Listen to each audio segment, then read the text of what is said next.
าศทางนอกก็เย็นสบายอากาศดีไล่อยู่ทางนอกพี่นะ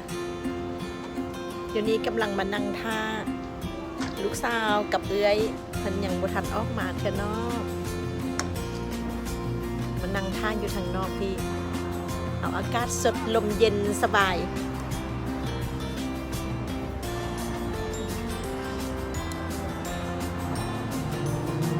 สบายดียินดีสู่ไซโนหรือไซโนสุขสวัสดิ์วันนี้จะมากินข้าวอีกแล้วพากันมาเที่ยวอันนี้เป็นทานอาหารญี่ปุ่นดามาโนพิซซ่าอันนี้อาหารเม็กซิโกรายการเฮานี้มีกินมีเที่ยวมีลิงก์ไปตลอดเนาะลิงก์อ่ำปันได้เองอันนี้เป็นบรรยากาศทางนอกหน้าฮันเนาะเป็นวัดที่เป็นแนวได้อาหารก็มีหลากหลายชนิดอาหารกระแสอีกไปมีอาหารต่อกันเลยนี่ก็เป็นอาหารเม็กซิกัน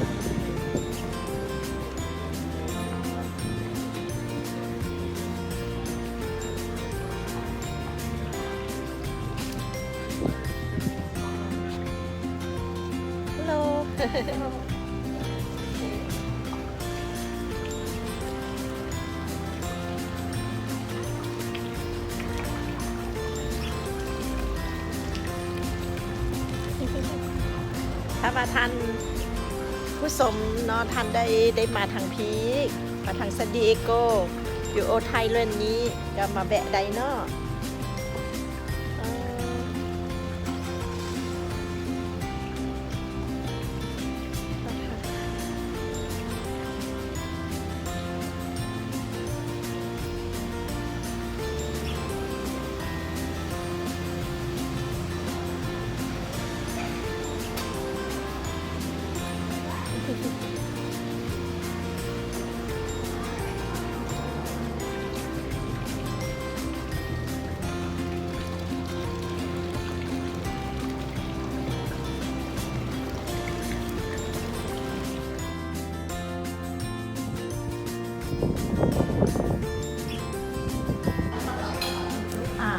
งานได้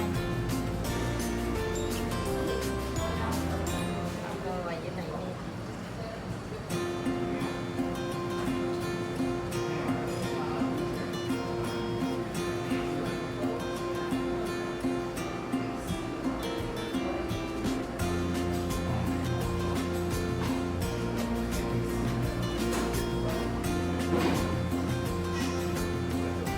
นี่พากันมากินอาหารจีน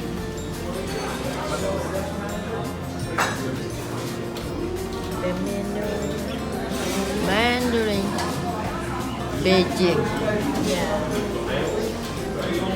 ออเดอร์เราบอกออเดอร์น้ำก่อนเนาะพากันมากินคนกำลังเข้ามาตลอดอาหารฮัทเป็นซาวเวอร์ซุปบ่เนาะเป็นได้จะซิมให้เบิ่งเด้อ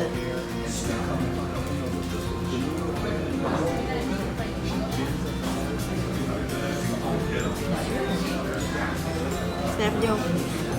มีส้มมีม่านน้ำนิดนึง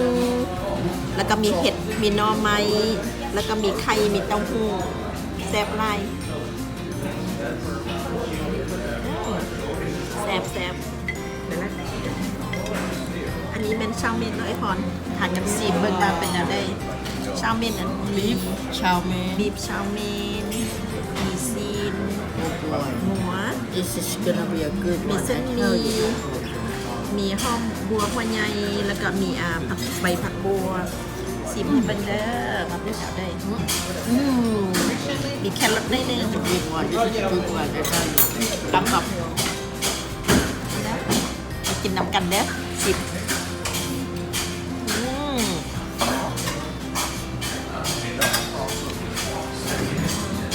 พอดีเลยบ่เค็มบ่หวานกิน ซีนก็เปื่อยเปื่อย สิ้นกระเปื่อย ชัวร์ที่มามาแล้ว อันนี้มันถั่วอันนี้มันถั่วทอดใส่แป้งเนาะมันเอิญถั่วหิมะเด้อ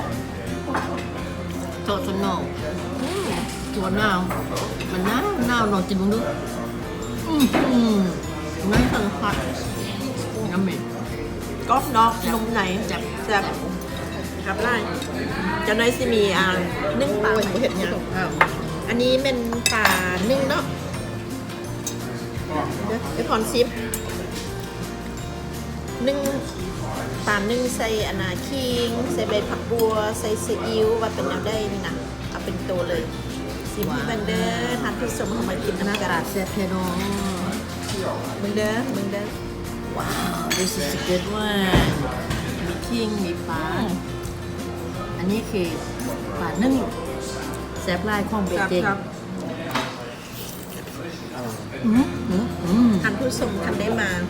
จะมาเดออยู่อันนาโบไทยเรนแซบไลน์ท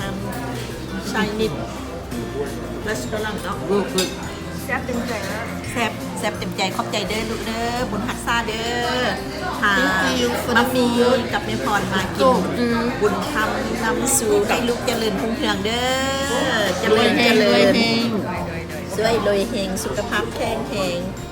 มหาโซมหาลับเข้ามาหาเด้อ พรเป็นแนวได้แซ่บบ่ แซ่บไร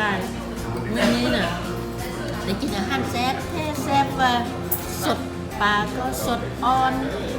แล้วก็กินก็แซ่บรสหมูแซ่บหลายข้องอันเบเจงเนอร์ร้านนี้น่ะแซ่บแท้ๆเนาะ อาหารเขาก็เลือกบักไล่เนาะ เราก็เลือกแท้ เพราะว่าเขาสั่งไล่พด เลือกข้ามผมเลือกอยู่เลือกกินเลือกขาย เจ้าแซ่บแซ่บอ่ะแล้วเขาก็กินตอนเนาะ ไปนั่งกินต่อโอเค แล้วพบกันไหม บ